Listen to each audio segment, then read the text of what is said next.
જય જીનેન્દ્ર પ્રેરણા પ્રકાશન ટ્રસ્ટ રજૂ કરે છે શાંત સુધારસ વ્યાખ્યાન માળા વ્યાખ્યાન 28મું છઠ્ઠી અસુચિ ભાવના વ્યાખ્યાન 2. પ્રવચનકાર પૂજ્ય મુનિરાજ શ્રી જીનચંદ્ર વિજયજી મહારાજ, બંધુ ત્રિપુટી.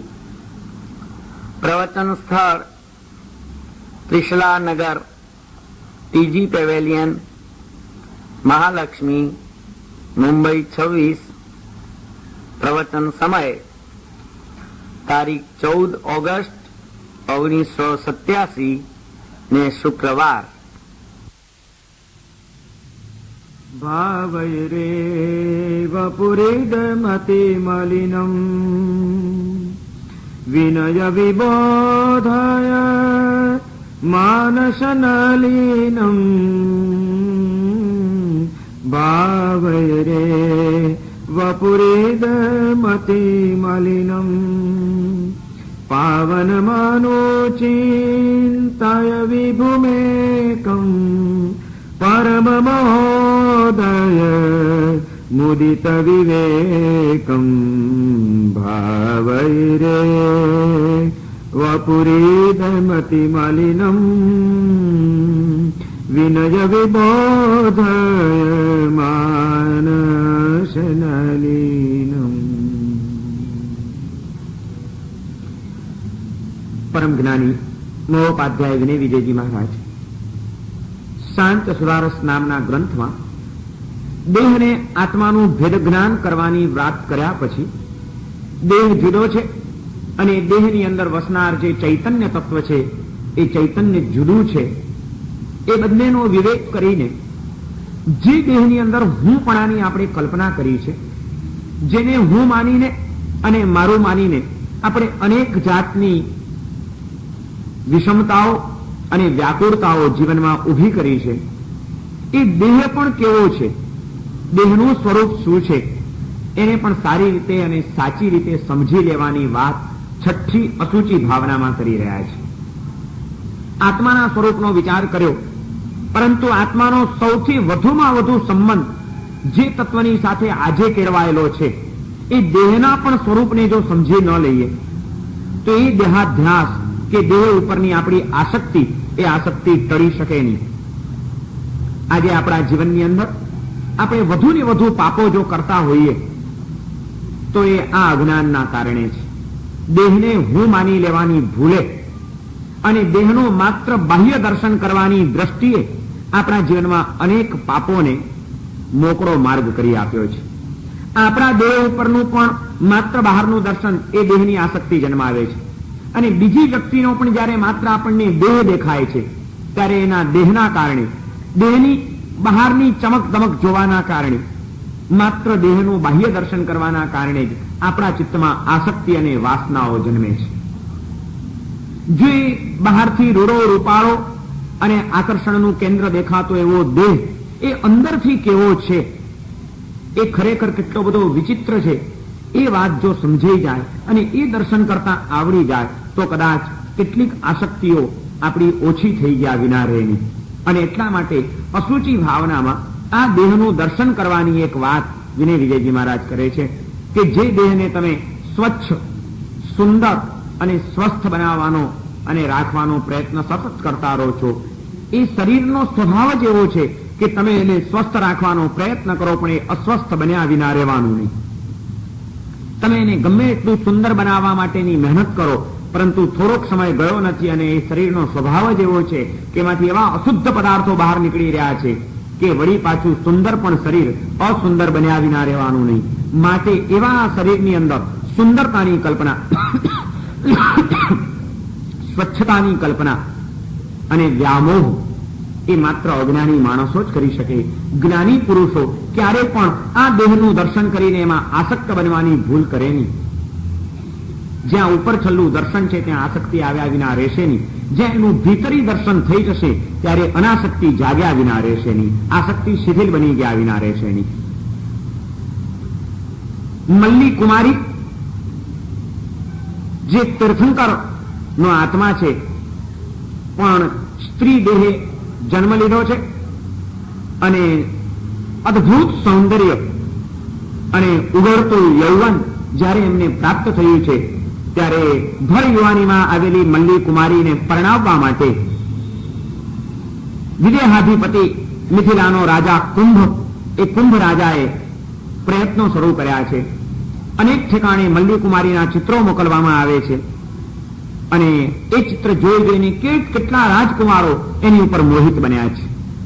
એમાં 6 રાજ્યના રાજકુમારો મલ્લી કુમારીને પોતાની બનાવવાનો નિર્ણય કરીને એનું માંગું લઈને અહીં આગળ આવી ચડે છે. પેલો કહે છે કે મલ્લી કુમારીને હું જ પરણું, બીજો કહે છે કે હું જ પરણું, ત્રીજો કહે છે કે હું જ પરણું. અને એમાંથી એક સંઘર્ષ ઉભો થઈ જાય છે. જ્યાં દેહનું આકર્ષણ છે ત્યાં સંઘર્ષ અને સમસ્યા આવ્યા વિના રહેવાની નથી. જ્યાં દેહનું વાસ્તવિક દર્શન છે ત્યાં જ સંઘર્ષો અને સમસ્યાઓ હલ થતી જવાની છે. આજે માત્ર દેહ દર્શને વ્યવહારિક જગતની અંદર પણ કેટલી સમસ્યાઓ ઉભી કરી દીધી છે. આજે તમે જુઓ, સમાજનું જીવન અનિશ્ચિત બન્યું છે અને એમાં સ્ત્રી જીવનની સમસ્યાઓ દિવસે દિવસે વધુ ને વધુ ઘેરી બનતી જાય છે. કારણ કે આજનો સમાજ એ માત્ર બહારનું જ દર્શન કરવાનું શીખ્યો છે. આજના આપણા પસંદગીના ધોરણો સમૂળતા બદલાઈ ગયા છે.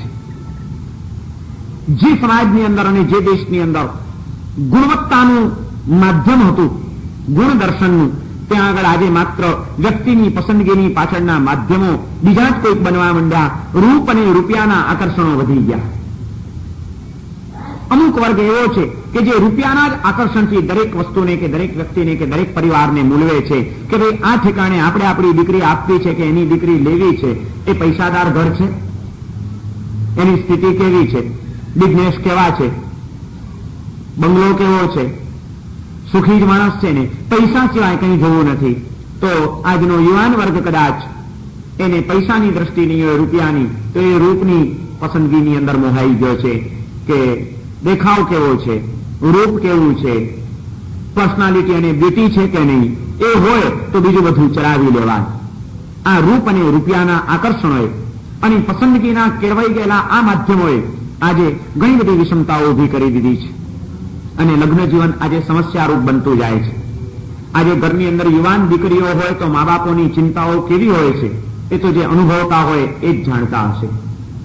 અને એમાં જ્યારે કેટલીક વાર જો પુણ્ય સીધું હોય અને સીધું પતી ગયું તો વાંધો નહીં, પણ જ્યારે એમાં મુશ્કેલીઓ ઉભી થાય છે ત્યારે અનેકને માટે સમસ્યા બની જાય છે.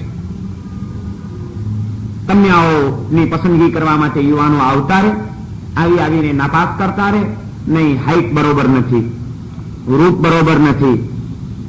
શું છે આજના આપણા પસંદગીના માધ્યમો?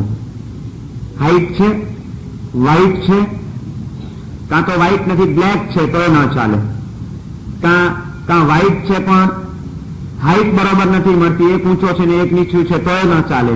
આ જ બધા માધ્યમોના કારણે એક વ્યક્તિએ આવીને નાપાસ કરી, બીજી વ્યક્તિએ નાપાસ કરી, ત્રીજી વ્યક્તિએ નાપાસ કરી. એની એક માનસિક અસરો એ છોકરીઓની ઉપર એવી પડતી હોય છે કે જેના કારણે વળી પાછું એનું જીવન એક વિષમતાની ભૂમિકા ઉપર પહોંચી જાય છે. અને લોકો વિચારતા નથી કે આજે એની દીકરી છે, કાલે તમારી દીકરીની પણ એ સ્થિતિ થઈ શકે છે. કોઈકની જિંદગીઓ બરબાદ ન કરો, કોઈકની ખોટી વાતો કરીને એના જીવનની અંદર મુશ્કેલીઓ ઉભી ન કરો. પણ માત્ર બહારના દર્શનોએ, ઉપરછલ્લી ગણતરીઓએ આજે આ બધી સમસ્યાઓ ઉભી કરી દીધી છે. મલ્લી કુમારીને અમારે જ પરણવી છે, આ આઘે 6 રાજકુમારોની વચ્ચે એક સંઘર્ષ ઉભો કરી દીધો અને એ સંઘર્ષ એવી પરાકાષ્ઠાએ પહોંચ્યો કે લડાઈ સુધી આવી ગયા. આવો લડાઈ લડી લઈશું. કેમ લઈ જાય કોઈ? મલ્લી કુમારીને હું જ લઈ જઈશ, હું નહીં કોઈને લેવા દઉં. અને લડાઈનો મામલો જયારે ઉભો થઈ ગયો ત્યારે એ મલ્લી કુમારીએ વિચાર્યું કે હવે આ લોકોને સમજાવવા માટે કંઈક જુદો જ માર્ગ અખત્યાર કરવો પડશે. સૌને કહે છે કે થંભી જાઓ. મલ્લી કુમારી એ તમને તમારી પસંદગી કરશે 6 માંથી, પણ એને માટે થોડાક દિવસ તમારે રાહ જોવી પડશે. એક દિવસ નક્કી કરવામાં આવ્યું. એ દિવસે નગરની બહારના ઉદ્યાનમાં રાજાનો જે બગીચો હતો એ રાજાના બગીચામાં ઉદ્યાનની અંદર મલ્લી કુમારી આવશે અને એ ઉદ્યાનના 6 ગેટ બનાવવામાં આવ્યા. દરેકને અલગ અલગ રસ્તો આપી દેવામાં આવ્યો કે દરેકે પોતપોતાના ગેટમાંથી આવવાનું. અને 6 રાજકુમારો આવે અને તે વખતે નિર્ણય થશે કે મલ્લી કુમારી કોને પરણે છે. યુદ્ધ કરવાથી આનો કોઈ નિર્ણય નહીં થાય. મલ્લી કુમારી પોતે સ્વયં વરમાળા પહેરાવશે કોઈકના પણ કંઠમાં. દિવસ નિશ્ચિત થઈ ગયો. આ દરમિયાનમાં મલ્લી કુમારીએ પોતાનું જ હુબહુ એક પૂતળું તૈયાર કરાવ્યું. અદ્ભુત!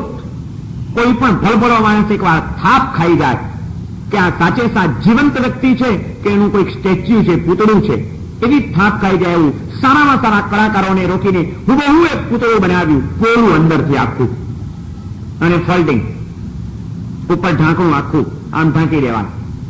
અને આ મલ્લી કુમારીએ રોજ રસોડામાંથી ખાઈ પીને જે વધેલો હોય એઠવાડ, એ એઠવાડ પેલા પૂતળામાં નાખવાનું શરૂ કરાવી દીધો. રોજ થોડો થોડો એઠવાડ એમાં પડતો જાય. રોજ થોડા દાળ ભાત પડે, થોડું શાક પડે, થોડું કંઈ ખાવાના બીજા પદાર્થો પડે, પાણી પડે, એમ રોજ પડતો જાય પડતો જાય પડતો જાય. અને દિવસો ઉપર દિવસો વીતી ગયા. દિવસો પસાર થઈ ગયા છે. નિશ્ચિત સમય આવી ગયો છે. પેલું પૂતળું બરોબર ઉદ્યાનની અંદર વચ્ચોવચ્ચ રાખવામાં આવ્યું છે, જ્યાં 6 બાજુથી રાજકુમારો આવવાના છે અને મલ્લી કુમારીને જોવાના છે. નિશ્ચિત સમય મલ્લી કુમારી યોગ્ય ઠેકાણે આવીને ગોઠવાઈ જાય છે. પૂતળું વચ્ચે મૂકવામાં આવ્યું છે. કોઈને ખબર નથી કે આ પૂતળું છે. અને એક પછી એક રાજકુમારો આવવા માંડ્યા. 6 રાજકુમારો આવી ગયા છે. સૌ કોઈ આમ જોઈ રહ્યા છે કે આહા, શું રૂપ છે. અને એટલામાં પહેલેથી ગોઠવણ કરી રાખી હતી એ મુજબ તરત જ થોડીક વારમાં પાછળથી ફોલ્ડિંગ હતું પૂતળું, એક ઢાંકણું એનું ખુલે છે. દિવસોનો ભેગો થયેલો એઠવા એવો ગંધાઈ ઉઠ્યો હતો. જ્યાં ઢાંકણું ખુલ્યું એટલે એની બદબો, એની દુર્ગંધ ચારે બાજુ ફેલાવા માંડી, ફેલાતી જાય છે. અને બધા રાજકુમારોએ નાક ઉપર રૂમાલ દઈ દીધો. આહા, ભયંકર દુર્ગંધ ક્યાંથી આવે છે? આ દુર્ગંધ ક્યાંથી આવે છે? સૌ જયારે આમ જુએ છે ત્યારે માથું બધાનું ફરી ગયું છે. મલ્લી કુમારી સાક્ષાત ત્યાં આગળ હાજર થાય છે અને એ કહે છે, શું થયું? કેમ નાક ઉપર રૂમાલ દઈ દીધો? અરે કે ભયંકર દુર્ગંધ આવે છે. તમે તો આ રૂપમાં મોહિત થયા હતા ને. તમારે તો ઉપરનું જોઈએ છે કે અંદરનું જોયું છે? અંદર ગમે એવી દુર્ગંધ હોય, તમે શું કામ? કેટલું સરસ મજાનું આ દ્રશ્ય છે. સમજી રાખો, જેને માટે તમે લડાઈ કરવા માટે તૈયાર થયા છો, એકબીજાની સામે યુદ્ધના મોરચા માંડીને બેઠા છો, જે વ્યક્તિને માટે જેની ઉપર મોહિત થઈને, એ આ કાયાનું પણ આ જ રૂપ છે, બીજું કંઈ જ નથી. જે આ લાલ ગુલાબી કાયા આજે તમને બહારથી દેખાય છે, એની અંદર રોજ એ જ વસ્તુ પડે છે જે વસ્તુ આ પૂતળાની અંદર નાખવામાં આવી છે. પણ દિવસોનો અંદરનો સંગ્રહ છેવટે આ પરિણામ આપે છે. એની દુર્ગંધ આજે તમારાથી સહન નથી થતી. તમને ખબર છે કે જેની ઉપર તમે મોહિત થયા છો એનું પણ જો કોઈ ઢાંકણું ખોલી નાખવામાં આવે અને એનું અંદરનું સ્વરૂપ પ્રગટ કરવામાં આવે તો આના કરતા પણ ભયંકર ગંદી ચીજો અને દુર્ગંધ મારતી વસ્તુઓ એમાંથી નીકળે એમ છે. કોની ઉપર મોહિત થયા છો? માત્ર આ બહારની ચામડી ઉપર. વિચાર તો કરો, તમે શું કરવા બેઠા છો? અને ત્યાં આગળ મલ્લી કુમારીએ શરીરની અસુચિમયતાનું જે વર્ણન કર્યું છે, ઇતિહાસ એમ કહે છે કે 6 રાજકુમારો ત્યાં આગળ વિચારમાં પડી જાય છે, વૈરાગ્ય જાગૃત થઈ જાય છે. અને 6 રાજકુમારો પણ છેવટે સંસારનો ત્યાગ કરીને સાધક જીવનનો સ્વીકાર કરી લેતા હોય છે. વસ્તુનું માત્ર બાહ્ય દર્શન એ વંટોળ જન્માવશે. જો એનું આંતર દર્શન કરતા આવડી જશે કે જે શરીરને હું સુંદર બનાવવાનો અને સ્વચ્છ રાખવાનો પ્રયત્ન કરું છું અને માત્ર દેહનું દર્શન કરીને જેમાં આસક્તિની અંદર હું ખેંચાયો છું, એ શરીર અંદરથી કેટલું બધું વિચિત્ર છે. આ શરીર કેવું? ગઈકાલે આપણે થોડીક ઉપમાઓ વિનય વિજયજી મહારાજની વિચારી હતી. જેમ દુર્જન એની દુર્જનતા ન છોડે, ગમે એટલો સજ્જનોએ ઉપકાર કર્યો હોય પણ દુર્જન એની દુર્જનતા છોડે ખરો? દુર્જનનો સ્વભાવ જ છે જેમ દુર્જનતા દેખાડવી એમ આ શરીરનો સ્વભાવ જ છે ગમે તેવા શુદ્ધ પદાર્થોને પણ અશુદ્ધ બનાવવા છે. દુર્જન માણસને તમે ગમે એટલા ઉપકાર કરો, એ કોઈ દિવસ ઉપકારની કદર કરી શકે નહીં. એક સંન્યાસી એકવાર એક તળાવના કિનારેથી ચાલ્યા જતા હતા. ફરવા નીકળ્યા હશે, તળાવના કિનારા ઉપર ફરતા ફરતા જતા હતા. એટલામાં અચાનક એમની નજર પડી તળાવની અંદર જે પાણી હતું એ પાણીના કિનારા ઉપર, પાણીને જ્યાં પૂરું થતું હતું ત્યાં ધાર ઉપર એક વીછી ત્યાં આગળ આમ ચાલતો હતો. પણ કાદવ અને કિચડવાળી એ માટીમાં ચીકણી માટીના કારણે વીછી આમ સરકી જાય છે પાણીની અંદર અને પાણીમાં ખેંચાઈ જવાના કારણે બહાર નીકળવાની મહેનત કરે છે પણ નીકળી શકતો નથી. ત્યારે પેલા સંન્યાસીને દયા આવે છે કે બિચારાને બહાર નીકળવું છે પણ નીકળી શકતો નથી. તરત જ પોતે નીચે ઉતરે છે. નીચે ઉતરીને સંભાળીને પાણીમાંથી વીંછીને આમ બહાર કાઢે છે. તરફડિયા મારતા વીંછીને પાણીમાંથી બહાર કાઢવા માટે જયારે હાથ ઉપર લે છે, પણ આ તો વીંછી જેવો હાથ લાગ્યો કે ઠક દઈને એને તો ડંખ દીધો. ડંખ દીધો એટલે તરત જ આમ થઈ ગયો હાથ, અને છતાં એકદમ આમ બાજુ ઉપર નાખ્યો વીંછીને. વળી પાછો માટી ઉપર પડ્યો, પણ વળી એ ચીકણી માટી હતી. હજી સંન્યાસી આમ બહાર નીકળે એટલામાં તો વળી પાછી એ ચિકાસમાં વીંછી પાછો સરકી ગયો અને પાણીમાં પડ્યો. વળી એને તરફડતો જુએ છે ને સંન્યાસીને પાછી દયા આવે છે, બિચારો પાછો સરકી ગયો. વળી ઉતરે છે, અંદર જાય છે, હાથ નાખીને એને બહાર કાઢી દે. તરત જ વીંછીએ ડંખ માર્યો. એક વાર, બે વાર. વીંછી ડંખ મારવાનું છોડતો નથી અને પેલા સંન્યાસી એને બહાર કાઢવાની વાત મૂકતા નથી. 2 વાર, 3 વાર, 5 વાર થયું. સંન્યાસીની સાથે એમનો એક ચેલો હતો. એને જોયું કે મારા ગુરુ કેટલો ઉપકાર કરે છે, કરુણાથી એક પ્રવૃત્તિ કરે છે, અને પેલો એને ડંખ જ દીધા કરે છે, બળતરા જ ઉભી કરાવ્યા કરે છે. એટલે હવે એનાથી રેવાયું, એના ગુરુની વેદના એનાથી જોઈ જતી નથી. એક ગુરુદેવ, ચાલો ને એને મરવા દો ને પાણીમાં. તમે એને બચાવવાની મહેનત કરો છો, એ નાલાયકને કોઈ કદર નથી, અને ઉપરથી તમને ડંખ મારે છે, તો એને મરવા જ દો. શું કામ પણ એની પાછળ નકામા પડ્યા છો? ચાલો આપણે આપણા રસ્તે પડો. ત્યારે પેલા સંન્યાસી જવાબ આપે છે કે ભાઈ, ડંખ દેવો એ એનો સ્વભાવ છે. ડંખ દેવો એનો સ્વભાવ છે. એ જો એનો સ્વભાવ નથી છોડતો, એક વીંછી જેવું પ્રાણી એ એનો સ્વભાવ ન છોડે તો આપણાથી આપણો સ્વભાવ કેમ છોડાય? ડંખ દેવો એ એનો સ્વભાવ છે, અને કરુણા કરવી એ આપણો સ્વભાવ છે. સંત જો કરુણા નહીં કરે તો કોણ કરશે? અપરાધીની ઉપર પણ ઉપકાર કરવા, અપકારીની ઉપર પણ ઉપકાર કરવા, અને અપરાધીને પણ કરુણાના પવિત્ર જળથી પાવન કરવો એ સંતોનો સ્વભાવ છે. એ એનો સ્વભાવ નથી છોડતો તો આપણે આપણો સ્વભાવ શા માટે છોડવો જોઈએ? વાંધો નહીં. દુર્જન કોઈ દિવસ દુર્જનતા એનો સ્વભાવ છે, છોડે નહીં. વિનય વિજયજી મહારાજે એ ઉપમા આપી છે આ શરીરને, કે આ શરીર એ પણ એક એવા દુર્જન જેવું છે કે તમે એની પર ગમે એટલા ઉપકારો કરો પણ એ ઉપકારોની કદર કોઈ દિવસ કરી શકશે નહીં. એ એની દુર્જનતા બતાડશે, બતાડશે ને બતાડશે. આ શરીરની ઉપર કેટલા ઉપકારો કર્યા, જિંદગીનો કેટલો સમય આ શરીરને માટે કાઢ્યો. આ શરીરને સ્વસ્થ રાખવા માટે, શરીરને સ્વચ્છ રાખવા માટે અને શરીરને સુંદર દેખાડવા માટે આપણી જિંદગીના કેટલા કલાકો આપણે એની પાછળ કાઢ્યા હશે. સ્વસ્થ રાખવા માટે એને ખાવા પીવાનું અને ઊંઘવાનું પૂરું પાડ્યું. સ્વચ્છ રાખવા માટે રોજ 2 ટાઈમ એને નવડાવવાનું અને હાથ પગ મોં ધોવાનું પ્રવૃત્તિઓ ચાલુ રાખી.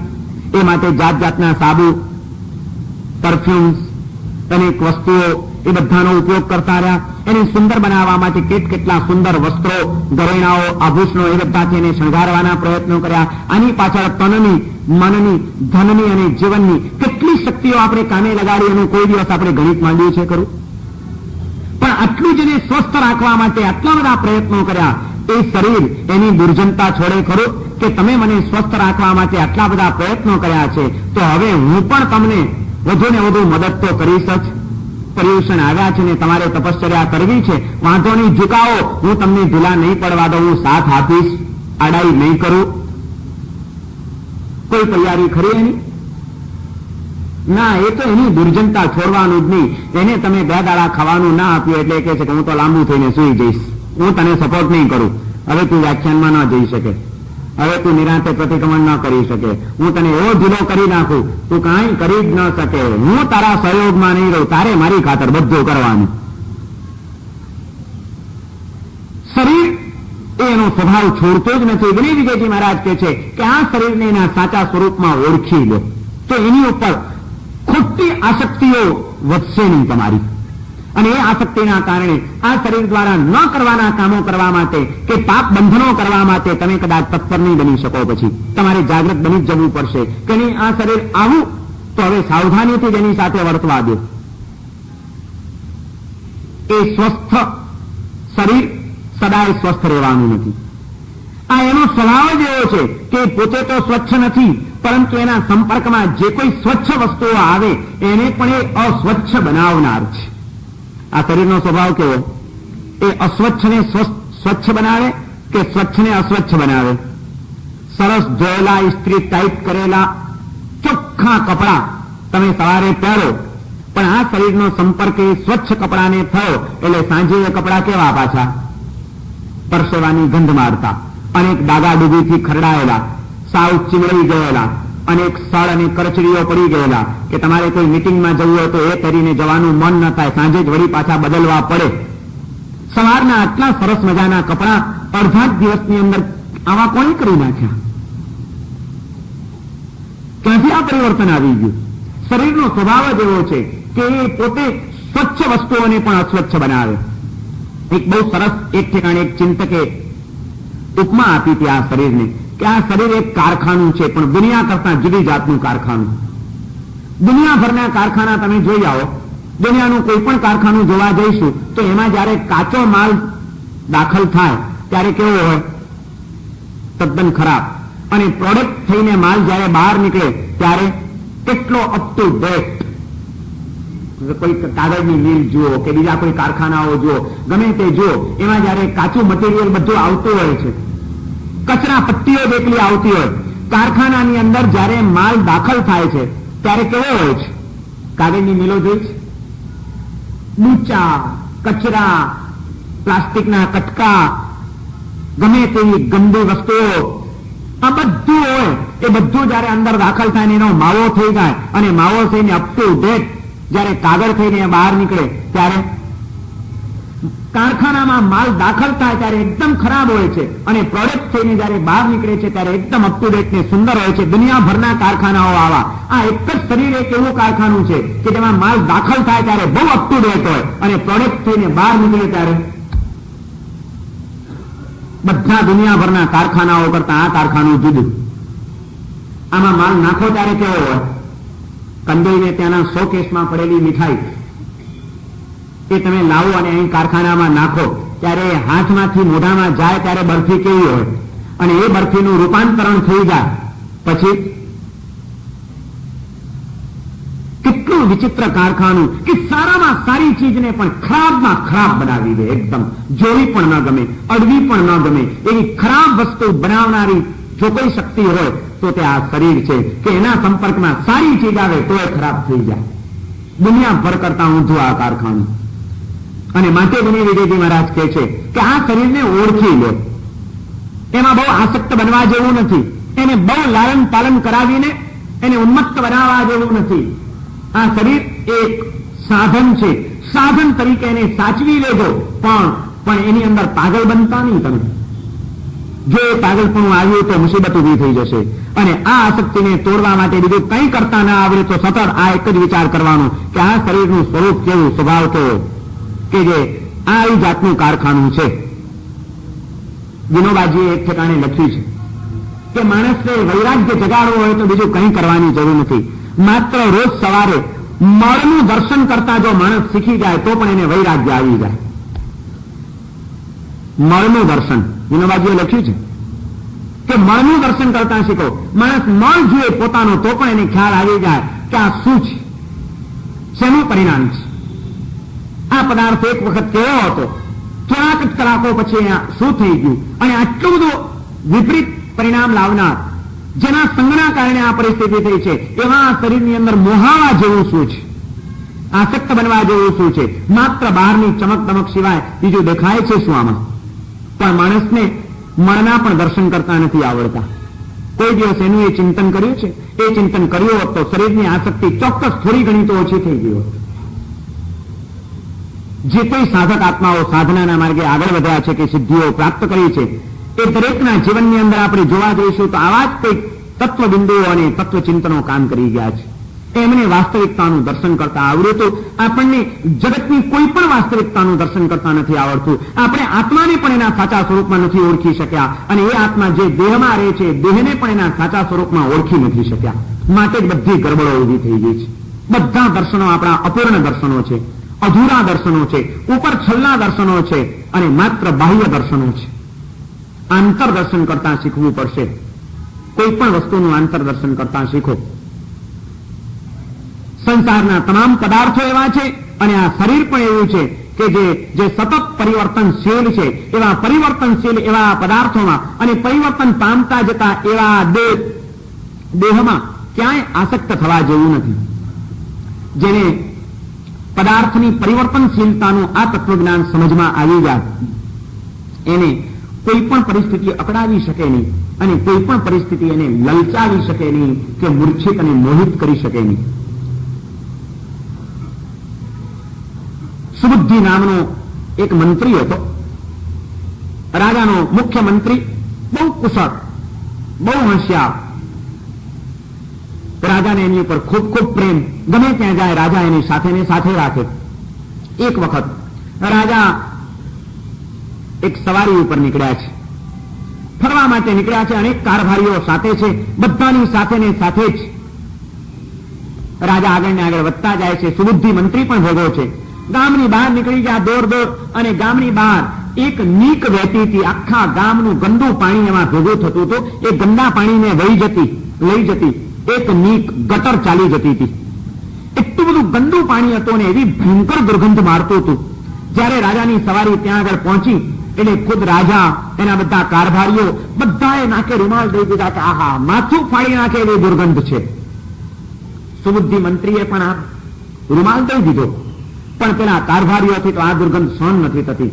એક પછી એક બધા બોલે છે કે અરે ગજબ કરી નાખ્યો, પણ શું વાસ મારે છે, આહા, કેટલું ગંદુ પાણી છે, માથું ફાટી ગયું. કોઈ કંઈક બોલે છે, કોઈ કંઈક બોલે છે. બધાએ પાણીને માટે અભિપ્રાયો આપ્યા. સુબુદ્ધિ મંત્રી એક અક્ષર બોલતો નથી. રાજાને એમ થયું કે આ બધા કારભારીઓ ને આ દુર્ગંધ સહન નથી થતી અભિપ્રાય આપે છે, આ સુબુદ્ધિ મંત્રી કેમ કંઈ બોલતા જ નથી? એટલે રાજાએ તરત જ કીધું કે મંત્રીશ્વર, તમે કેમ આજે કંઈ મૌન દેખાવો છો, કંઈ બોલતા નથી? એમની ચડતી સહન ન કરી શકતા એ કેટલાક માણસો હતા. એક કારભારીને એમ થઈ ગયું કે અત્યારે હવે મોકો મળી ગયો છે બરોબર, એટલે તરત જ એને ટોણો માર્યો કે નહીં રાજાને તો એવું છે ને, માણસને ગંધ આવતી હોય તો બોલે ને, મને એમ લાગે છે કે એમનું કંઈક નાક ગુઠ્ઠું થઈ ગયું હોવું જોઈએ, નહીં તો આવી દુર્ગંધ કોઈ માણસ સહન ન કરી શકે. ત્યાં તરત જ બીજો એક કારભારી કહે છે ના ના એવું નથી, આ તો એ જૈન ખરા ને, એના જૈન ધર્મની અંદર નિંદા કરવાની ના પાડી, એટલે ગંદા પાણીની નિંદા ન કરાય એનાથી. કેમ મંત્રી સર, સાચું ને? તમારે તો રાગ નહીં કરવાના, દ્વેષ નહીં કરવાના, તમારો જૈન ધર્મ બહુ ઝીણો. અને એમ કરીને એને જૈન ધર્મની તિખર ઉડાડી. મંત્રીશ્વરને એમ થઈ ગયું કે અત્યારે આ બધા તોરમાં છે અને રાજા પણ અત્યારે ફરવાના મૂળમાં અને ધૂનમાં છે, એટલે અત્યારે મારી કોઈ સાચી વાત કોઈ સમજવાનું નથી. અવસરે વાત, પણ આને જૈન ધર્મની નિંદા કરી એ મારાથી સહન ન થાય, માટે અવસરે તો મારે બતાડવું જ પડશે. એટલે સાંભળી લીધું, અત્યારે તો સાંભળ્યું ન સાંભળ્યું કર્યું, ચૂપચાપ આગળ વધે છે. એને નક્કી કરી લીધું કે હવે એક દિવસ આ બધા કારભારીઓને બતાડી ન દઉં તો મારું નામ સુબુદ્ધિ મંત્રી નહીં. સવારી પૂરી થઈ ગઈ, બધા પોતપોતાના ઘરે ચાલ્યા ગયા. બીજે દિવસે સુબુદ્ધિ મંત્રીએ પોતાના અંગત ખાનગી માણસોને મોકલીને જે ગટરનું પાણી ગંધ મારતું હતું અને ગંધાતું હતું તદ્દન ગંદુ, એ જ ગટરનું પાણી એક માટલામાં ભરીને મંગાવ્યું, મોટું માટલું. અને સુબુદ્ધિ મંત્રીએ નક્કી કર્યું કે આ પાણી રાજાને ને બધા કારભારીઓને પીવડાવવું નહીં તો મારું નામ નહીં, અને એવું પીવડાવું કે બધા બે મોઢેના વખાણ કરે. મારે એમને બતાડવું છે કે જૈન ધર્મનું તત્વજ્ઞાન શું છે.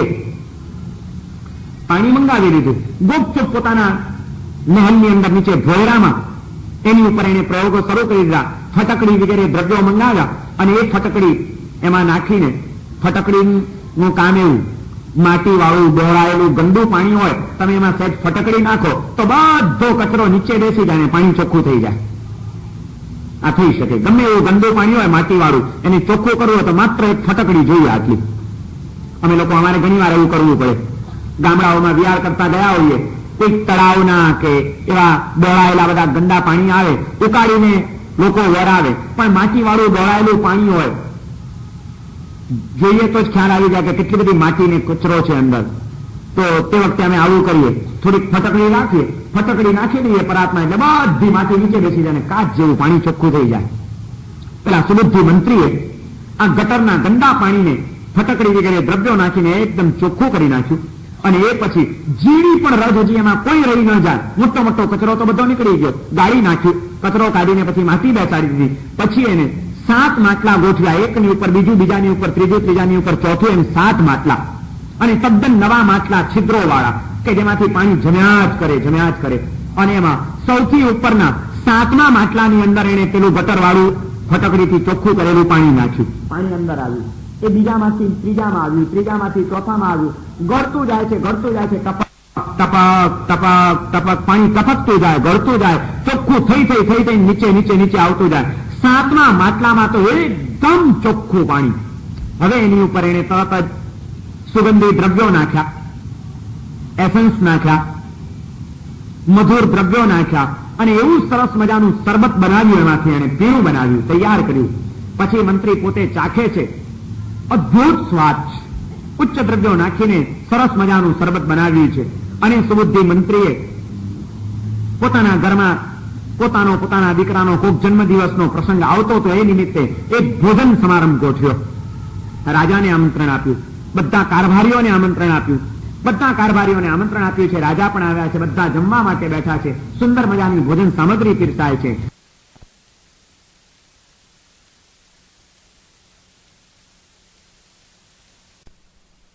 ઉપર એને તરત જ સુગંધી દ્રવ્યો નાખ્યા, એસન્સ નાખ્યા, મધુર દ્રવ્યો નાખ્યા અને એવું સરસ મજાનું શરબત બનાવ્યું, એમાંથી એને પીણું બનાવ્યું, તૈયાર કર્યું. પછી મંત્રી પોતે ચાખે છે, અદ્ભુત સ્વાદ છે. ઉચ્ચ દ્રવ્યો નાખીને સરસ મજાનું શરબત બનાવ્યું છે. અને સુબુદ્ધિ મંત્રીએ પોતાના ઘરમાં પોતાના દીકરાનો કોઈક જન્મદિવસનો પ્રસંગ આવતો તો એ નિમિત્તે એક ભોજન સમારંભ ગોઠવ્યો. રાજાને આમંત્રણ આપ્યું, બધા કારભારીઓને આમંત્રણ આપ્યું, બધા કારભારીઓને આમંત્રણ આપ્યું છે. રાજા પણ આવ્યા છે, બધા જમવા માટે બેઠા છે. સુંદર મજાની ભોજન સામગ્રી પીરસાય છે અને એની સાથે આ પીણું આપે છે. એટલું ટેસ્ટફુલ ને એટલું સરસ પીણું છે. અને જેણે પીધું બધા શું વખાણ કરે છે, આ હા હા હા, આવું શરબત તો જિંદગીમાં કોઈ દિવસ પીધું નથી. શું ટેસ્ટ છે આનું, શું સુગંધ છે આની. બધા બે મોઢે વખાણ કરે છે. કારભારીઓ વખાણ કરે, રાજા વખાણ કરે, મંત્રીશ્વર પણ ભેગા જ બેઠા છે. મંત્રીશ્વર એક અક્ષર બોલતા નથી. એટલે વળી પાછા કારભારીઓને આજે મજાક કરવાનું મન થયું. રાજા અને બધા બેઠા છે ત્યારે કારભારીઓ કે, શું મંત્રીશ્વર તમે તો બહુ મીંઢા હો, પણ તે દાડે પેલા ગટરનું પાણી ગંધાતું હતું તોય કઈ બોલ્યા નહીં. આજે આખી સભા બધા વખાણ કરે છે કે આ શું મસ્ત પીણું છે. તમને કઈ જીભ પણ બુઠ્ઠી થઈ ગઈ છે? નાક તો બુઠ્ઠું લાગે જ છે તમારું, પણ તમે આજે કઈ બોલતા જ નથી. બધા વખાણ કરે છે ને તમે કઈ બોલતા નથી. રાજાનું પણ ધ્યાન ગયું કે મારી વાત તો સાચી. આ બધા વખાણ કરે છે શરબતના અને આ મંત્રીશ્વર આ હાવ મીંઢાની જેમ બેઠા છે, એક અક્ષર બોલતા નથી. કે એટલે રાજાએ ખુદે પણ કીધું કે મંત્રીશ્વર આ લોકોની વાત વિચારવા જેવી છે. તમને છે શું? આ તે કઈ શું છે? તમારી ઇન્દ્રિયો કામ નથી કરતી કે પછી આ તમારા કઈ જૈન ધર્મે બહુ રિસ્ટ્રિક્શન મૂકી દીધા છે શું? કે તમે તે દિવસે કઈ બોલ્યા નહીં, ખરાબ ચીજમાં ન બોલો, સારી ચીજમાં ન બોલો, આ બધું છે શું? ત્યારે તરત જ મોકો મળ્યો અને મંત્રીશ્વર ઉભા થાય છે, કે છે કે રાજન, બે આદમી માફ કરજો, પણ મને એ પાણીમાં ને આ પાણીમાં કોઈ ફરક દેખાતો નથી, એટલે કોના વખાણ કરું ને કોને વખોડું? રાજા કે આ ખરેખર ગાંડો થઈ ગયો લાગે છે. એટલે તને પેલામાં ને આમાં કોઈ ફરક નથી લાગતો, પેલું માથું ફાડી નાખે એવી દુર્ગંધ મારતું અને આ ગ્લાસ ઉપર ગ્લાસ પીવાનું મન થાય એવી મસ્ત ઈચ્છા જગાડતું. કેવું અદભુત સરબત. અને આ મારો મૂર્ખો કહે છે કે મને બેમાં કઈ ફરક નથી લાગતો, કોના વખાણ કરું ને કોને વખોડું? શું કે? ત્યારે મંત્રીશ્વર કહે છે કે રાજન, આપના કારભારીઓ તે દિવસે મારા જૈન ધર્મની નિંદા કરતા હતા, જૈન ધર્મની મસ્કરી કરતા હતા, પણ હકીકતમાં જૈન ધર્મે જ મને આ વાત સત્ય સમજાવ્યું છે કે એ પાણીમાં ને આ પાણીમાં કોઈ ફરક નથી. માત્ર પૂતગલોનો થોડો ગુણધર્મ પરિવર્તન પામ્યો છે, બાકી વસ્તુ એક જ છે, બેમાં કઈ ફરક નથી. એટલે આપને જોવું હોય તો આપને બતાડી શકું એમ છું. પધારો, નીચે પધારો.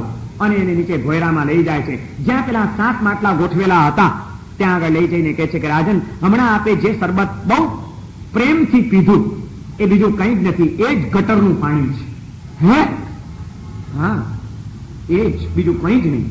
અને મેં આ રીતે એની ઉપર પ્રોસેસ કર્યો છે. એમ કરીને આખી વાત કરી કે મેં માટલું ભરીને એ પાણી મંગાવ્યું, એને ફટકડીથી ચોખ્ખું કર્યું, કચરો બધો ગાળી નાખ્યો અને આ 7 માટલામાં ગાળતો એ જમતો છેક નીચે ચોખ્ખું થયું. એમાં મેં આ બધા કેસર ને ઇલાયચી ને આ બધા સુગંધી દ્રવ્યો નાખ્યા. એમાં પછી આ સાકર ને એસન્સ ને આ બધા બીજી વસ્તુઓ નાખી અને એમાંથી આ પીણું તૈયાર થયું છે.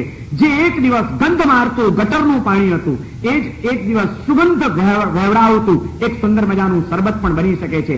માત્ર પરિવર્તનનું છે, પૂતગલની આ બધી રમત છે, બાકી દ્રવ્યમાં કોઈ ફરક નથી.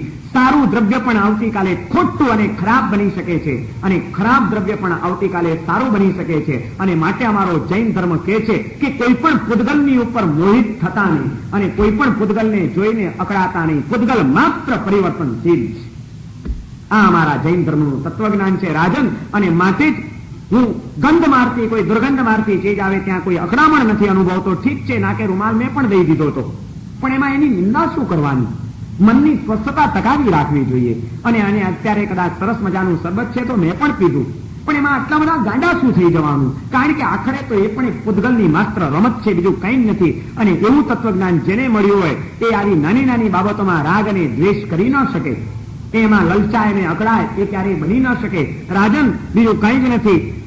આ તે આ જ પાણી પીધું છે. અને રાજા કાનપટ્ટી પકડી ગયો કે કોઈ દિવસ સુબુદ્ધિ મંત્રીની હવે મસ્કરી કરવી નહીં. કારણ કે એની પાસે જીવનની જે દ્રષ્ટિ છે, તત્વદ્રષ્ટિ છે, અને જે તત્વજ્ઞાન એણે પચાવ્યું છે એ તત્વજ્ઞાન ક્યાં મળે એમ છે આજે.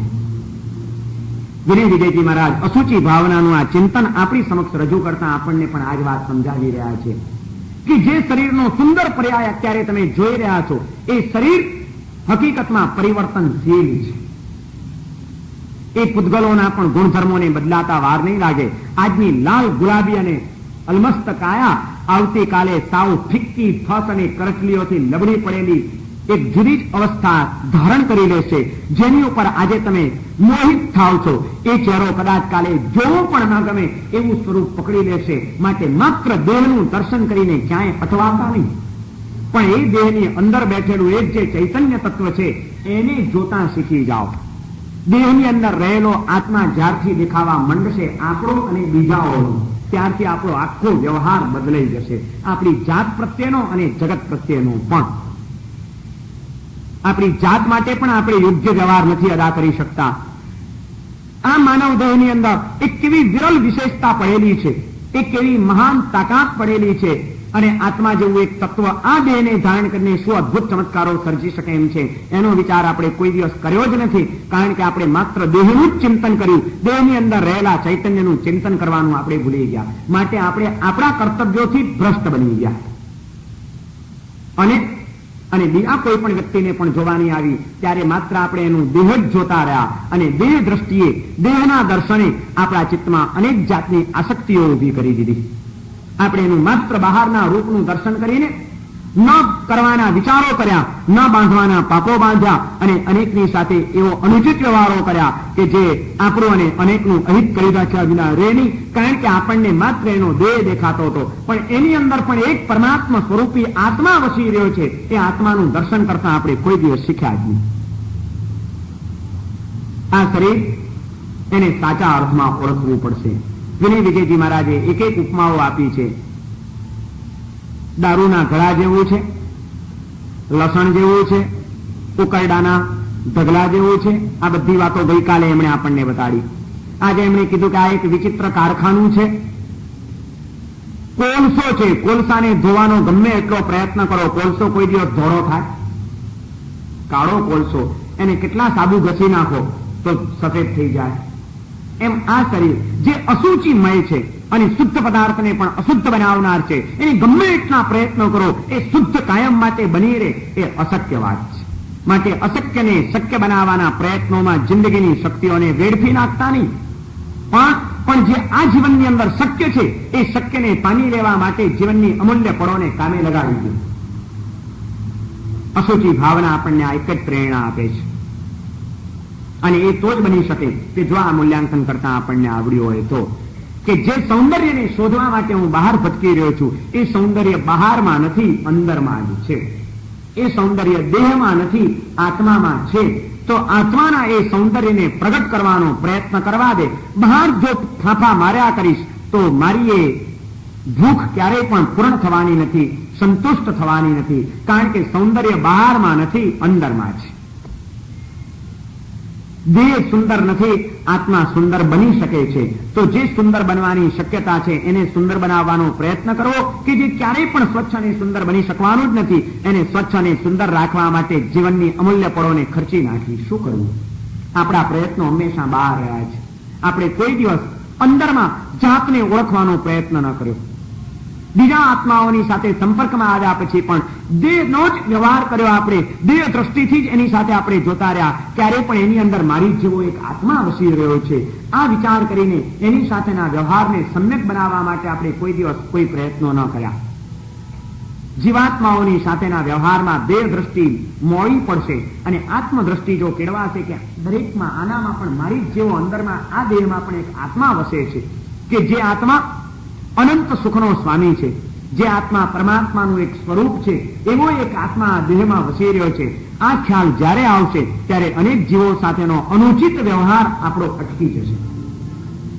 આજે તો આપણે જુલમ ગુજાર્યો છે, માત્ર દેહનું દર્શન કરીને જુલમ ગુજાર્યા છે. ખોટા વ્યવહારો આપણે ઉભા કરી દીધા છે, ખોટા ત્રાસ પેદા કર્યા છે આપણે અનેકના જીવનની અંદર. આપણે કોઈ દિવસ એની અંદર વસતા ચૈતન્યને જોવાનું શીખ્યા જ નહીં.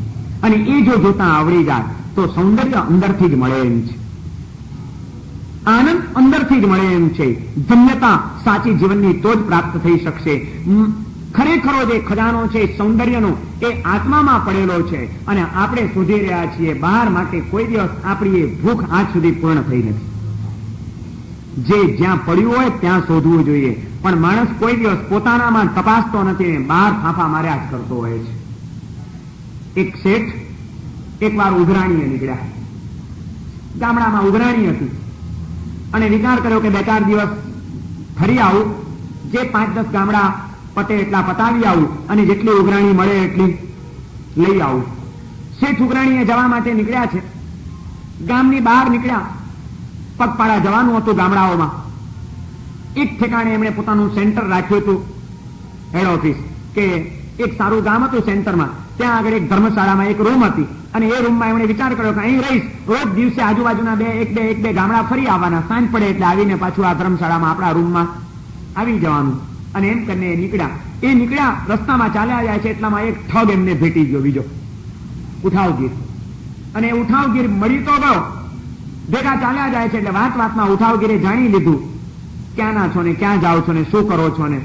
એટલે એ વાતચીતમાં ઉઠાવગીરને આ ઠગને ખબર પડી ગઈ કે આ શેઠ ઉઘરાણીએ નીકળ્યા છે. ઉઘરાણીએ નીકળ્યા છે એટલે રોજ ગામડાઓમાં ફરશે ને ઉઘરાણી તો મળવાની છે. આ ઉઘરાણી મળશે, આપણા માટે આ લાભ સારો છે, શેઠની સાથે જોઈન થઈ જવા જેવું છે. એટલે એને પણ હોશિયારી ભરી વાતો કરીને શેઠની સાથે જોઈન થઈ ગયો. મારે પણ ત્યાં જ જવું છે, મારે એવું જ થોડુંક કામ છે, ચાલો એક કરતા બે ભલા કંપની પણ રહેશે, આનંદ આવશે, એમ કરીને ભેગો જોઈન થઈ ગયો. ત્યાં પહોંચ્યા, એક જ રૂમની અંદર બંને જણાએ ઉતારો રાખ્યો. હવે ના તો પડાય નહીં, સીધી ના પાડે તો વેમ જાય. નોકર શેઠ બહુ હોશિયાર હતા, બહુ હોશિયાર, જમાનાના ખાધે. આની વાતચીતો ઉપરથી એ માતી ગયા હતા કે આ માણસ કોણ છે અને કેમ મારી પાછળ પડી ગયો છે. વાંધો નહીં, બીજા દિવસથી શેઠની તો ઉઘરાણી શરૂ થઈ ગઈ. રોજ સવારે જાય, ગામડામાં ફરી આવે, ઉઘરાણી લઈને આવી જાય. 1 દિવસ, 2 દિવસ, 3 દિવસ, 4 દિવસ. રાતના આવીને એ સુઈ જાય. ચલો ઉઠાવગીર એને એમ જ હોય કે આજે શેઠ ચોક્કસ કંઈક ઉઘરાણી લઈ આવ્યા છે, કંઈક સરકાવી લેવાય તો સરકાવી લઉં. એટલે સુવાનો ડોર કરીને પડ્યો રે. આ બાજુ શેઠ નિરાતે ઊંઘી જાય એટલે ઉઠાવગીર ધીમે રહીને ઉઠે, શેઠના ગાદલા નીચે હાથ નાખે, તકિયા નીચે હાથ નાખે, ફંફો છે ક્યાંયથી માલ મળે છે તો ઉઠાવી લઉં. પહેલે દાડે તો કંઈ કહેતા કંઈ પૈસા હાથમાં આવ્યા નહીં. ઉઠાવગીરે વિચાર કર્યો કે આજકાલ ઉઘરાણીઓ જલ્દી આવતી જ નથી, 70 ધક્કા ખાવ ત્યારે પૈસા મળે. ઉઘરાણીઓની બહુ મુશ્કેલી છે, શેઠને કઈ ઉઘરાણી આવી લાગતી નથી. વાંધો નહીં, કાલે બીજે દિવસે પણ એ જ રીતે રાત પડે છે ને પેલો શેઠની બધી ચીજો તપાસે છે, ક્યાંય પૈસા મળતા નથી. ત્રીજે દિવસે 5 દિવસ નીકળી ગયા, ઉઠાવગીરને એક કેતા એક પૈસો ન મળ્યો. એને તો એમ થઈ ગયું કે મારા 5 દિવસ બગડ્યા ને મળ્યું કઈ નહીં. અને શેઠની ઉઘરાણીનું કામ પૂરું થઈ ગયું. 6થે દિવસે શેઠ તો રવાના થવા તૈયાર થયા. હવે પેલાથી રેવાયું નહીં. શું શેઠ બસ જાઓ છો? શું થયું? ઉઘરાણી મળી, થોડી ઘણી સારી મળી. શેઠ તમને ઉઘરાણી મળી? શેઠ માફ કરજો, એક વાત તમને પૂછું, ખોટું નહીં લગાડતા, હવે તો કઈ તમારે ગભરાવાનો સવાલ નથી. હું 1 નંબરનો ઉઠાવગીર છું અને હું તમારી પાછળ એટલા માટે જ પડ્યો હતો કે કંઈક દલ્લો મને મળી જશે. રોજ તમારી પથારી તપાસતો રહ્યો, પણ કંઈ મને મળ્યું નહીં. એટલે મને એમ થઈ ગયું કે તમને ઉઘરાણી મળતી નહીં હોય, નહીં મળી હોય, એટલા માટે કંઈ મને હાથ લાગતું નથી. અને તમે એમ કહો છો કે મને રોજે રોજ ઉઘરાણી મળી છે, શેઠ તો મારા હાથમાં કેમ ના આવી? કે ત્યારે પેલા શેઠ કહે છે કે ભાઈ, હું તને પહેલે જ દિવસે ઓળખી ગયો હતો. તું જ્યારથી મારી પાછળ પડ્યો હતો ત્યારથી મને ખ્યાલ આવી ગયો હતો કે આ કોઈ ઉઠાવગીર લાગે છે.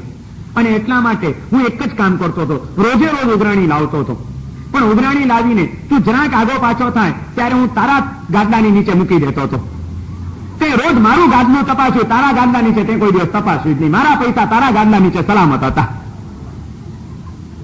તે તપાસી, પથારી રોજ તપાસી મારી, પણ મારી જ તપાસી.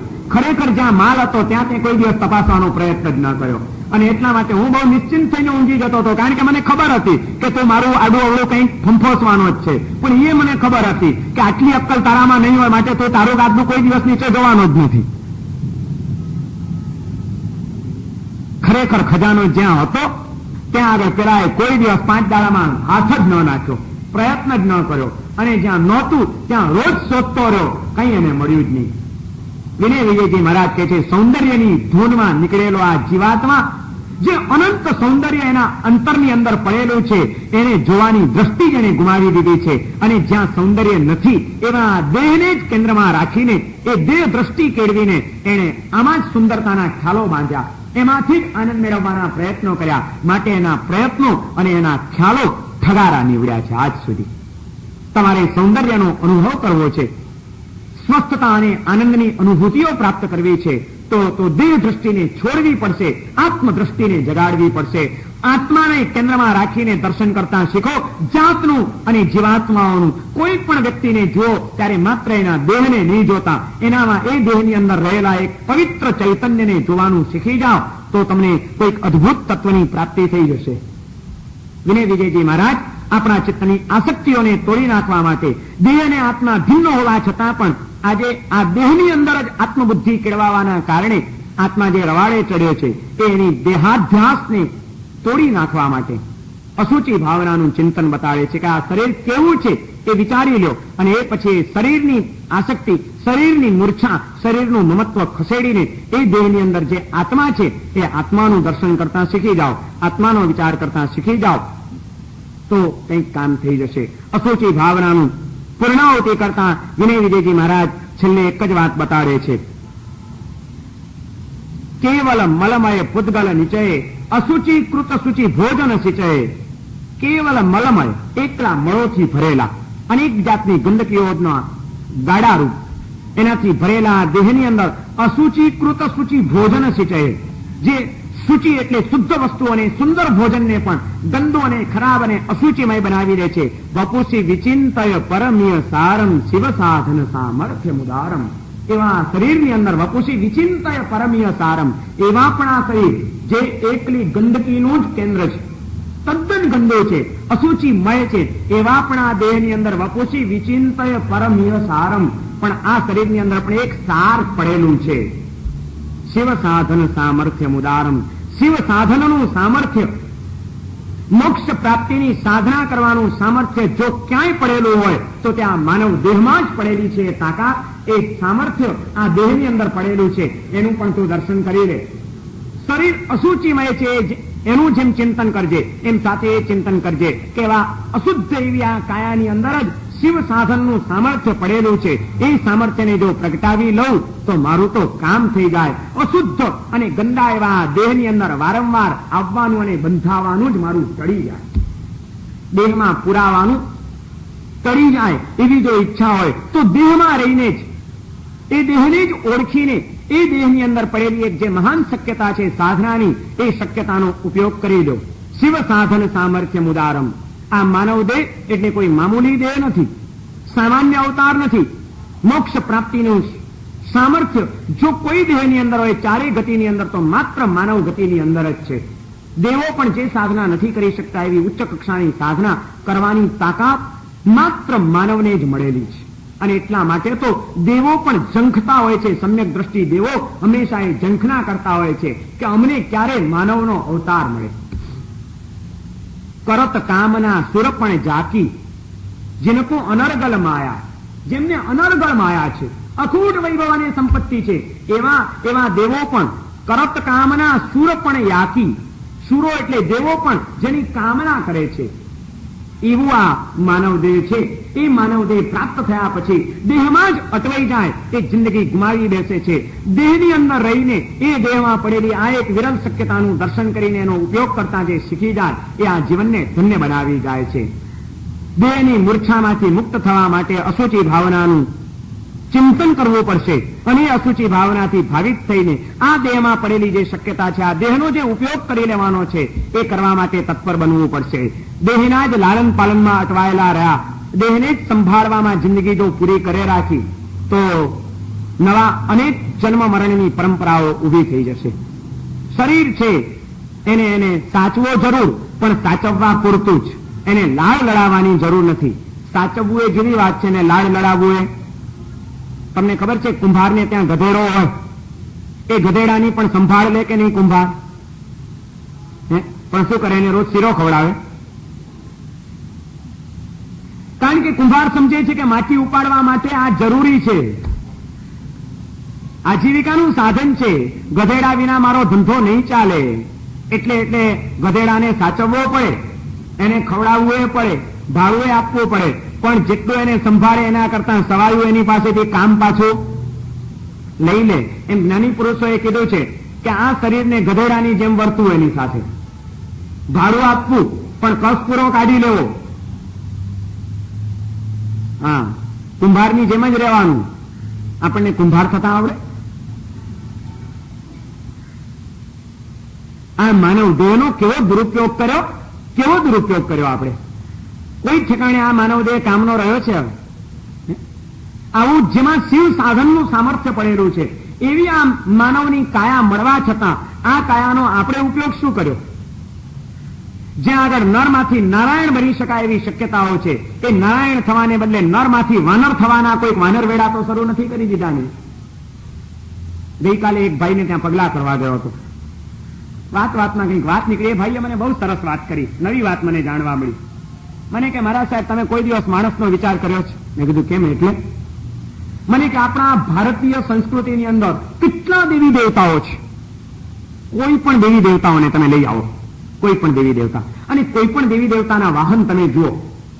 કોઈકનું વાહન વાઘ હશે, કોઈકનું સિંહ હશે, કોઈકે કૂતરાને પસંદ કર્યો છે, કોઈ દેવી દેવતાએ કૂતરાને પસંદ કર્યો, કોઈએ વાઘને કર્યો, કોઈનું વાહન ડુક્કર પણ છે, ડુક્કરને પસંદ કર્યો, કૂતરાને પસંદ કર્યો, વાઘને પસંદ કર્યો, સિંહને પસંદ કર્યો. કોઈ દેવી દેવતાએ વાહન તરીકે માણસને પસંદ કર્યો? દેવી દેવતાઓને એ લોકો મંજૂર હતા, પણ માણસ નહોતો જોઈતો. કોઈ એકે દેવી દેવતાના વાહન તરીકે માણસ તમને ક્યાંય જોવા નહીં મળે. એટલો બધો ક્યાં પહોંચી ગયો છે માણસ, કઈ ખબર પડતી નથી. અને હકીકત છે, તમે જુઓ, દેવી દેવતાઓના વાહન આપણે જોઈશું. આપણા 24 તીર્થંકરોના અધિષ્ઠાયક દેવ દેવીઓ જોઈ લો, બધા વાહનો આપણને જોવા મળે છે, પણ કોઈ દેવી દેવતાના વાહનમાં માણસ નથી. કારણ કે પશુઓને કેવું નથી પડતું. કોઈ દિવસ તમે કૂતરાને એમ કીધું કે હે કૂતરા, કૂતરો થા એમ કીધું? ગધેડા, કઈ ગધેડો તો થા એમ કીધું? માણસને કેવું પડે છે કે તું માણસ થા. કૂતરાને કેવું નથી પડતું કે તું કૂતરો થજે, ગધેડાને કેવું નથી પડતું તું ગધેડો થજે. પણ માણસ તો આજે પોતાનું સ્વત્વ જ ગુમાવી બેઠો છે, માટે કેવું પડે છે કે માણસ, સાચો માણસ થાય તો સારું. એને માણસ તો થા એમ કેવું પડે છે. કેટલી મહાન આ કાયા, માનવનો દેહ કેટલો ઊંચો. અને એવા માનવ દેહને પ્રાપ્ત કર્યા પછી જે શિવ સાધનનું સામર્થ્ય હતું, એ શિવ સાધનનું સામર્થ્ય આપણે જો સમજી ન શકીએ આ કાયાની અંદર, એની સાથે કુંભારની જેમ જો વર્તીએ નહીં, કે આ ગધેડાને ડફણા મારવાના, થોડુંક ખવડાવવાનું, ભાડું આપવાનું, પણ પાછું એટલું પૂરું એની પાસેથી વળતર. 4 મહિના ખવડાવ્યું, હવે ડફણું મારશો ને કે ચલો પર્યુષણ આવે છે, હવે તપસ્યા કરવી પડશે, વળતર આપવું પડશે, બહુ ખવડાવ્યું તને. ના અમે તો લાડ લડાવે મારા સાહેબ, પછી ઉપવાસ કરીએ તો ઢીલાસ ના આવી જાય, પછી વ્યાખ્યાનમાં મજા ના આવે.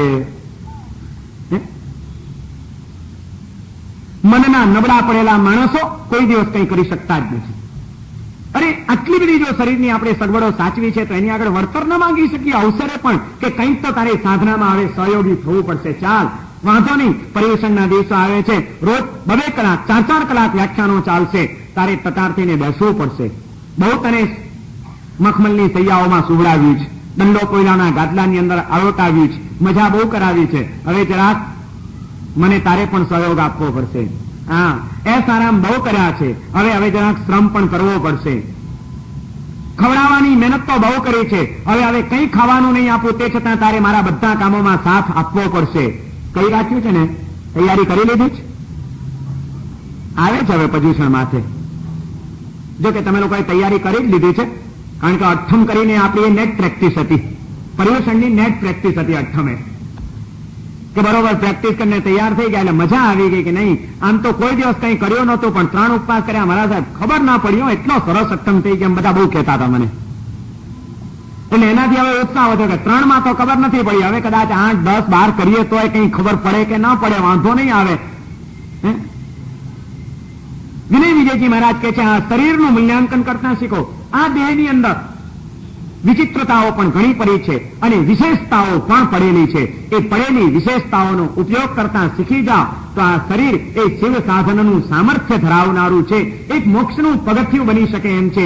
દેવતાઓ પણ જે માનવ દેહને માટે ઝંખનાઓ કરે છે, એ માનવ તરીકેની કાયા આજે મળી ગઈ છે, એમાં માત્ર દેહ ભાવમાં જ અટવાયેલા ન રહીએ, આત્મભાવમાં સ્થિર થઈને પરમાત્મા ભાવને પ્રાપ્ત કરવાના માર્ગે આગળ વધીએ, એમાં જ આપણું દાપણ છે. યેન વિરાજિત મિદમતિ પુણ્યમ તચ્ચિંતય છે તનનૈ પુણ્યમ. વિનય વિજયજી મહારાજ કહે છે કે આ દેહની અંદર યેન વિરાજિતમ ઇદમ અતિ પુણ્યમ, અત્યંત પવિત્ર, અશુદ્ધ એવા દેહમાં અત્યંત શુદ્ધ અને પવિત્ર એવું એક તત્વ બિરાજમાન છે. યેન વિરાજિતમ ઇદમ અતિ પુણ્યમ તચ્ચિંતય ચેતન નૈ પુણ્યમ. એવા અત્યંત પવિત્ર જે ચૈતન્ય છે, તારું જે આત્મા છે, નિર્મળ આત્મા છે, એનું તું ધ્યાન ધરી લે. આત્માનું ધ્યાન ધરીએ અને દેહની આસક્તિઓ ઓછી થાય. દેહના ધ્યાનમાં ડૂબેલા રહીએ તો આત્માનો ખ્યાલ ભૂલાઈ જાય. શું કરવું છે? અસુચિ ભાવનાનું ચિંતન આપણને એક નવી દ્રષ્ટિ આપે છે. એ દ્રષ્ટિને દ્રઢ કરીને આપણે આપણા દેહાધ્યાસને તોડવો પડશે અને આત્મભાવમાં સ્થિર થવું પડશે. અને એ સાથે આ 6ઠ્ઠી અસુચિ ભાવનાનું ચિંતન આજે આપણે પૂર્ણ કરીએ છીએ. હવે પછી 7મી અને 8મી ભાવનાનું ચિંતન શરૂ થશે. આવતી સર્વમંગલ માંગલ્યમ સર્વકલ્યાણકારણમ પ્રધાનમ સર્વધર્માણામ જૈનમ જયતિ શાસનમ. અમૃત લબ્ધિતણા ભંડાર અંગુષ્ઠ અમૃત વસે લબ્ધિતણા ભંડાર. શ્રી ગુરુદત્તમ સમણીએ વાંછિત ફલ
साधुनं नमो अरिहन्ताणं नमो नमो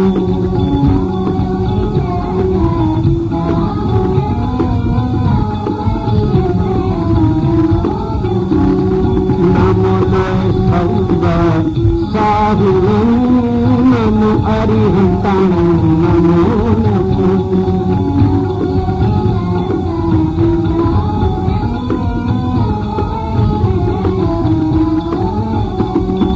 एतो पंच नमोकारो सर्व पावपनाशनो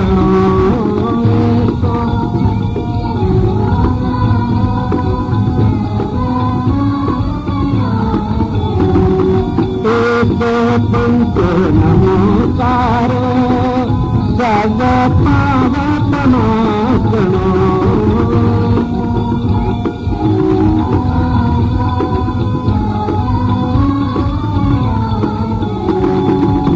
मंगलारंच सव्यसी परमंहावै मंगलम्